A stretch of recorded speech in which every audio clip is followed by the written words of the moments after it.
Welcome to Cowboy Leather. It's Wednesday, hump day.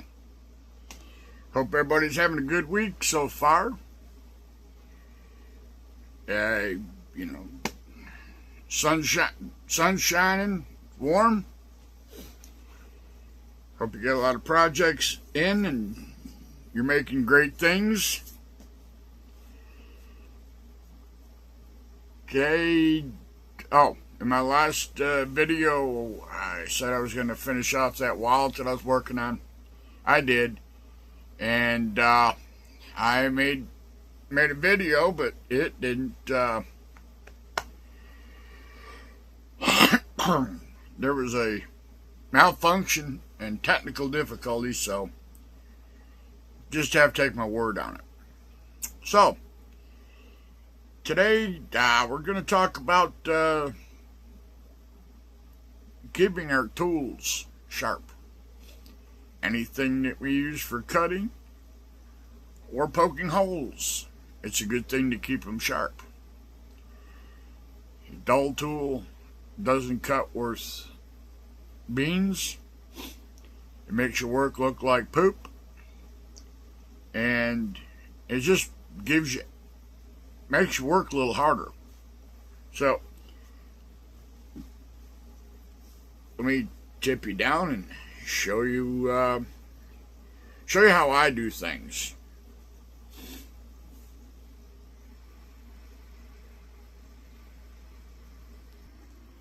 All right, let's start.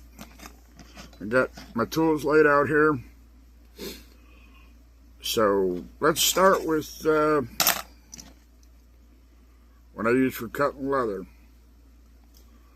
Now this simple box cutter, you know, takes a blade. Let me show you here. There we go. Here. Takes a blade like that. Interchangeable, quick.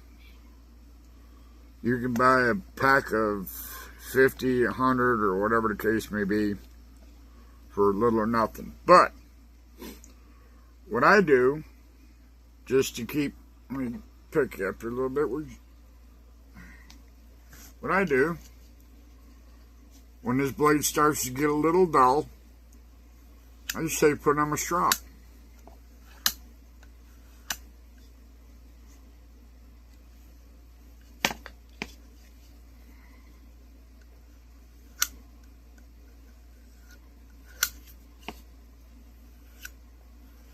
Strap it a few times.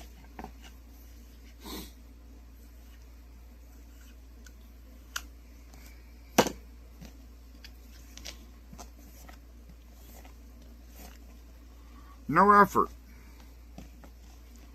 And then, like you do, you can flip it over and you got another blade. Now, I find if you don't put severe gouges in that edge, strap will make that blade last for a long, long time. Now I got in my other one, I got another one that's got the hook blade in it.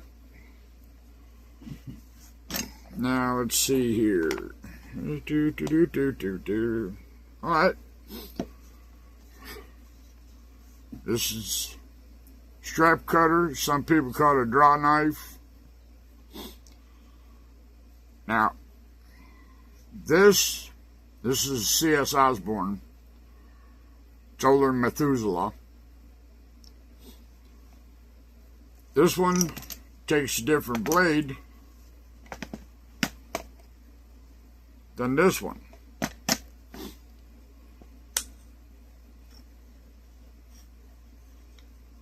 This one takes the long, skinny one.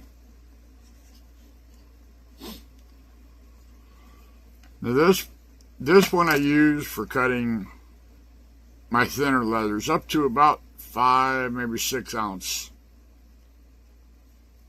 This one I use for cutting thicker. Now I use the same blade in this as I do in the box cutter or whatever utility knife. Now, when you buy these metal ones, they come with a blade in them, but that blade is thicker than this. It's thicker this way. And I've noticed, I haven't got any because I just take them out and probably throw them away or whatever, use them for something else, is the cutting surface is what I look at. The blade being it's wider, it's thicker. When they put the edge on these, instead of you, now if you do it this way. Let's just imagine, okay, let's just say that is your blade. That's the cutting surface of your blade. So it's wider. The blades that go in the box cutters, X-Acto knives or whatever, they're narrower, and you can get more of a finer edge on it. It's like a razor knife, or not a razor knife, but a barber straight razor. Those, if anybody's ever seen a barber straight razor, they are thin, microscopic thin, and they cut. No, I mean, you can keep them sharp. So, you know, if you had the money, that probably would be a great knife for cutting your thinner leathers. But anyways, getting back to where I'm at, I take this out. I do the same thing. I take and strop it. Or what I do is, when I change the blade out of here, I put it in here. Put that out of the way. And these, I don't bother. I just go buy blades and stick them in there. You can probably strop it, but if you buy the blades in quantities, you know, you don't need to fool around with it. Set that out of the way. Now, this is a safety skiver. Takes the same blade as your strap cutter. Now this one here, if I get right down to fine, I'd show you that that's a new blade, and I think I've only used this thing 3-4 times to skive some leather, and I've been doing it on I haven't hit it with any metal. Well, I can already see there's little indentations in the edge of that blade. I don't think you can see it. No, you can't. But anyways, keep it sharp. You probably have to change blades in it quite often, because that'll get nicked up. The dreaded, people have trouble with these things. And the only thing I see is it's a right-handed tool. It's not ambidextrous. So, you know, you want to skive, you can only do it right-handed. Now, you can do it left-handed probably, but it just, you got no control over it, really. But some people, they can run it as left-handed. Now, these are pretty simple. You change the blade, take your some pointy object, push that out, slide another one in, and you're back in business. Let's see. Now, this is another odd item that you want to keep sharp. Settler's Awl. This is a C.S. Osborne. Now, this one here you can't really tell, but it's a, let me poke a hole in them. I got 2 or 3 of them and I don't know what. Okay, that puts a diamond hole in it. So these are a little trickier to keep sharp. So I mean, you got to be careful with it. And I just kind of find the edge, strop it, find the other, strop it, come back and strop the other side. You can pretty much keep it sharp, and it is sharp. So you want to keep that. You want to keep that sharp. It's a little trickier to, I find it's a little harder to strop and keep sharp because you've got a couple edges and it's so small. Let's see here. Now we all know that these rascals can be a pain in the butt. Alright, these are the flat ones. These are the rounded ones. Now I find, let me move these off here for a second. These take a little bit more finesse. Some people use a piece of string with a lot of jeweler's rouge on it, and I find it keeps it sharp. It needs a little bit of attention. I mean, it's cutting, but plus this is chrome 10.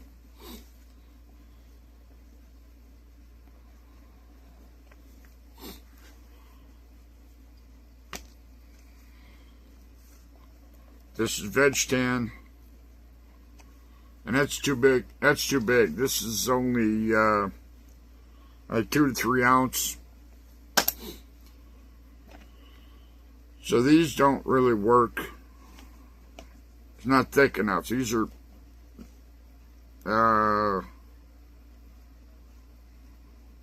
this is a number 2. And this one's a number 3. But, like I say, they make that sharpening block or strapping block. Some people swear by them. I've never had any real good luck. I just take a piece of string, or I take a piece of leather lace, put a loop in it, tie it to my table, and just start stropping down through.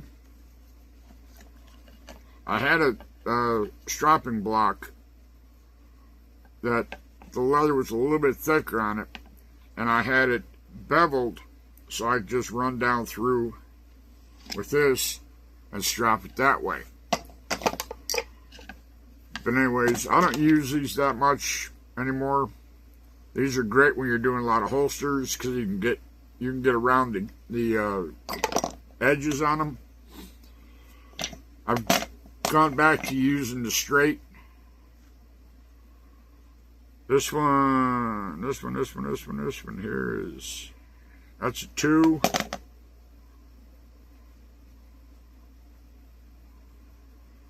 That's a 4. I think this is a 5. Yep, this is a 5. So, these are the 2 I use the most. Some people like the 0, or was it a 00? I mean, those are easy to sharpen or keep dressed up. And it made you, yeah, basically, if you find yourself cutting leather or trying to edge leather, and you start wrinkling this leather up, it means one of two things. It means that your leather is a Latigo, chrome tan, or again, like your skivers or edges are buggered up. Now these I like to keep what I call scary sharp. My wife calls them scary sharp too, because they're sharp. You know, I got 3 of them. I got 4 of them. This is an older one I got at a junk sale. And this one here is simple. And you just put your jeweler's rouge on.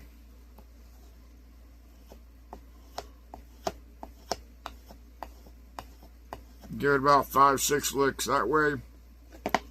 Flip it. 5-6 licks that way. And take and draw back. That takes any booger burrs you got in the back of there. That makes it pretty sharp. Slide this out of the way here.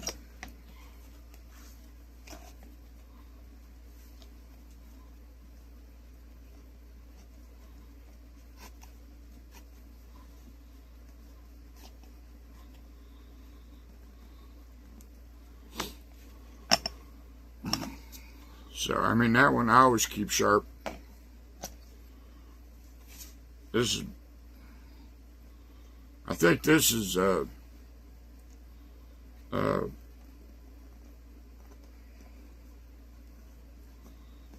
ever get it, if I got it at Tandy or where I got it. But this, I don't have to put hardly any pressure on it. And it skives down real nice. I keep this one here, these two came as a set. This one, I use.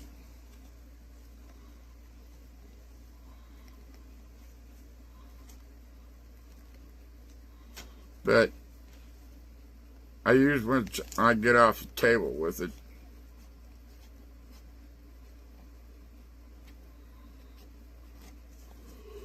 The other day, I can't remember who I was watching or where I saw it, but there's a company or a guy that makes skiving knives,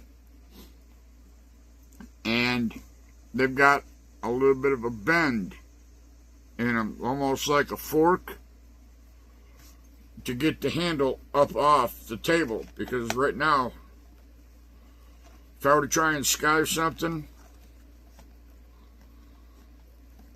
you can't get a good skive, and you got to be careful, because if you get your skive nice and sharp where they belong, you can skive along and bugger it up.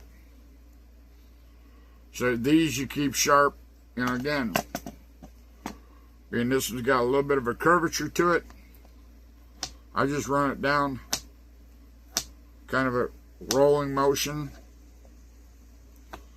come back through,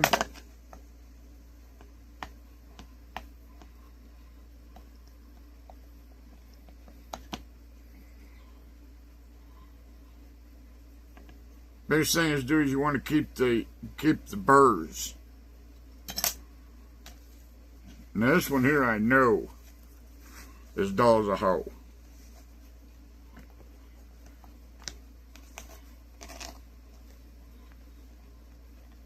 Oh, no it's not.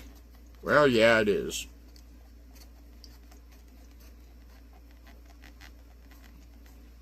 You got to push a little harder.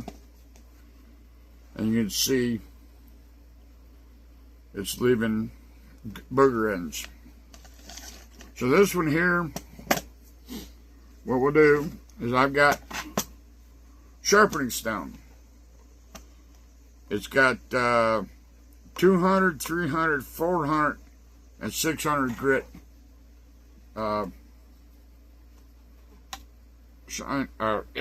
sharpener rack.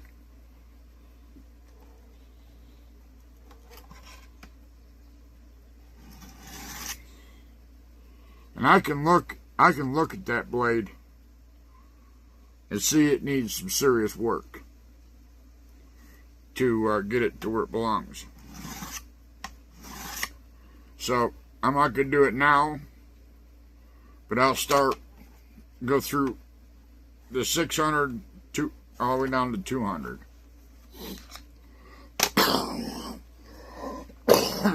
I'll do that when I get a chance. Now these,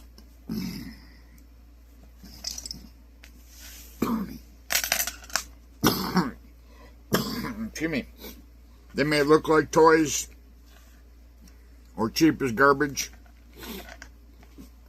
but these I got, in fact my wife got them, I think off Temu, and they are handy. I use them on small stuff, and these are nice for if you're working. What I find if I'm working white leather,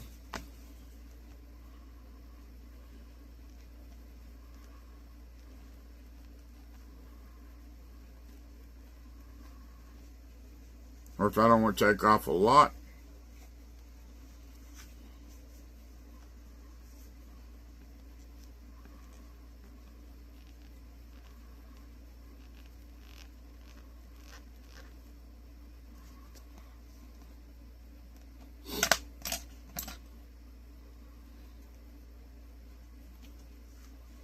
Yeah, these, like I say, these are handy. This,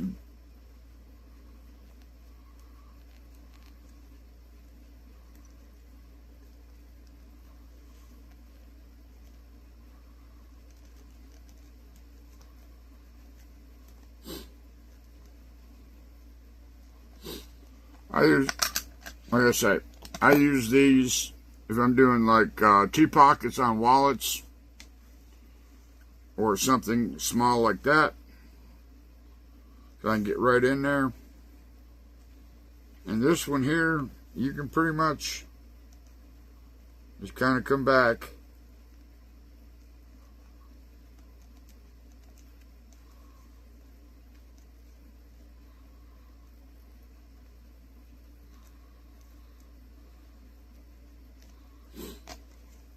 That's almost paper thin. That's just borderline cutting this section out of here. These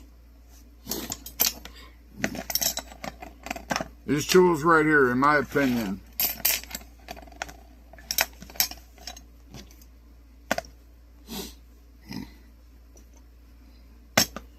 should be the sharpest ones in your shop.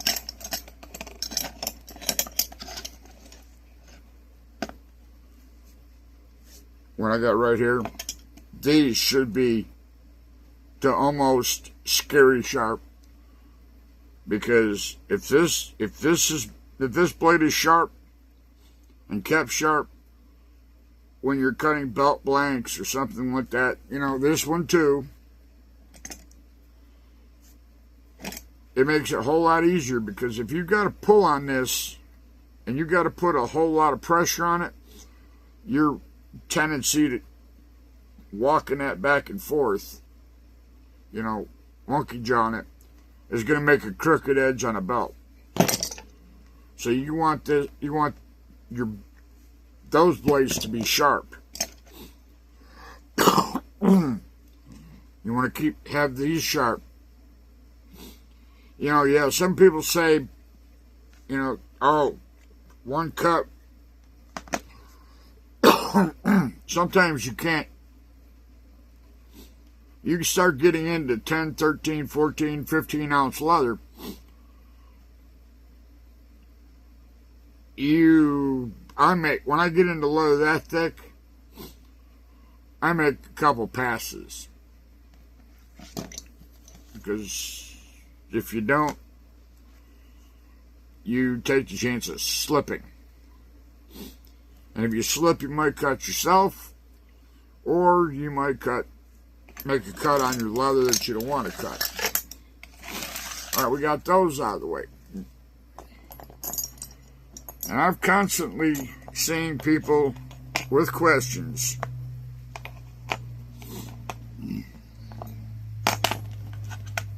You know, they go to use their pricking irons. And they stick, or they, you know, just, they don't go in right or whatever. Or they don't come out right. This one is brand new. It's never been used, never been buffed up. So what I do, if I get a new one like this, I just take and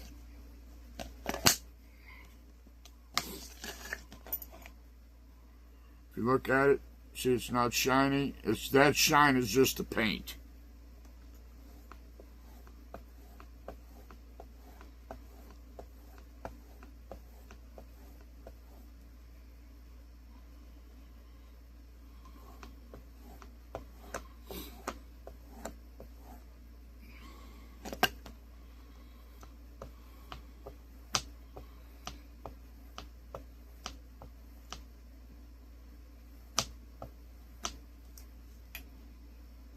Now you can feel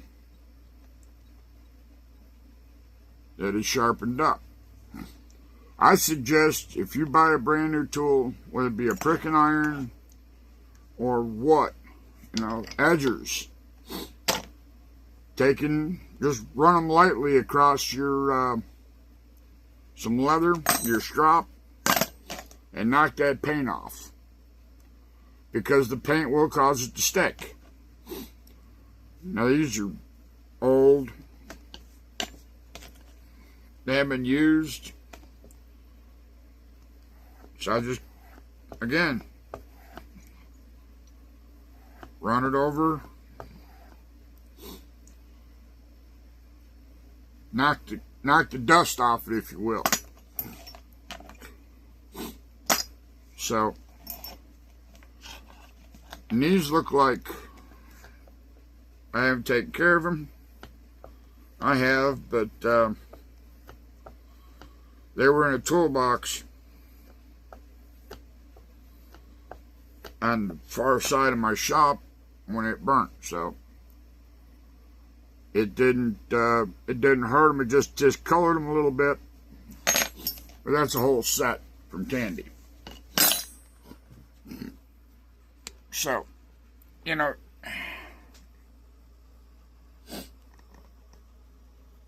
my feeling is I don't want to work any harder than I have to do this. And, you know, you cut out 5 or 6 patterns in a day, and you don't have a sharp knife to cut with, or if you're poking holes or whatever the case may be, you're just working harder. And it just takes all the fun out of it. And if your blades aren't sharp, you're going to get ragged cuts. If you happen to slip and get your hands, it's going to cut you.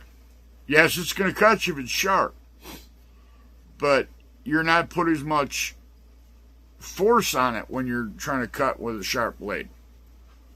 So again, you know, I hate to, you know, keep, you know, saying it and beating it dead horse, but you want to keep your tools sharp, keep them polished up, and you know, whether it's an expensive tool or it's a El Cheapo, if you keep them sharp, they'll work for you. And you want your tools to work for you, not against you.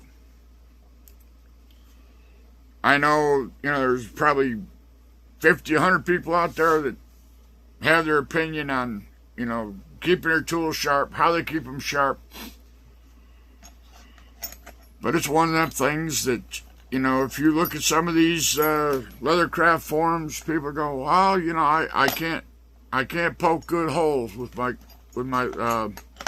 leather punches." Well, they don't strop them. They don't keep them shiny.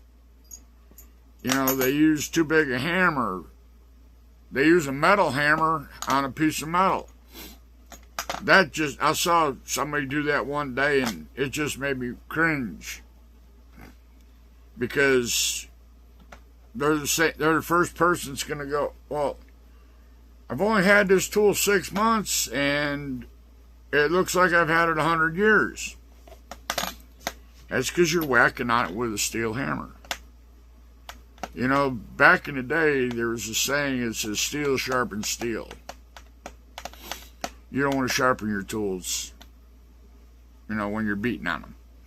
There are a few exceptions.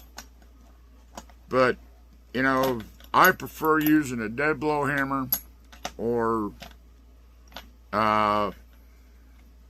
something of that nature. A brass hammer would be ideal. But brass hammer's a good one. It'll cost you some money. So, like I say, I try and keep my tools as sharp as possible. It makes my life easier. Makes the tools last longer. And, again, expensive tools, cheap tools, makes no difference. If you keep them sharp, take care of them, they will last you a long time. And that's the object. Keep them so you don't have to keep replacing your tools every 6 months. So, I hope, didn't bore it too bad. I'm going to end the video here. I'm going to do something constructive. Make something. I'm not sure. But y'all have a good day. Have a good rest of the week. And we will see you Friday. Cowboys out here. Bye.